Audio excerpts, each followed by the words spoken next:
Subscribe and download over 1 million code snippet including this tutorial from codegive.com, link in the description below. Certainly. Below is a basic tutorial on using the Yahoo Finance API with Python and pandas for financial data analysis. Please note that APIs and libraries may change over time, so it's always good to refer to the latest documentation.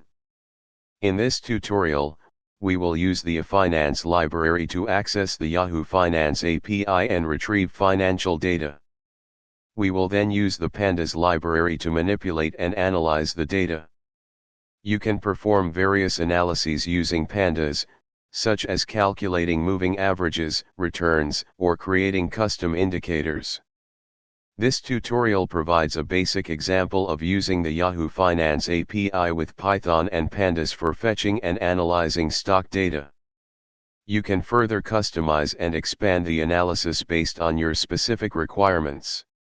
Remember to refer to the documentation for yfinance and pandas for more advanced features and options. ChatGPT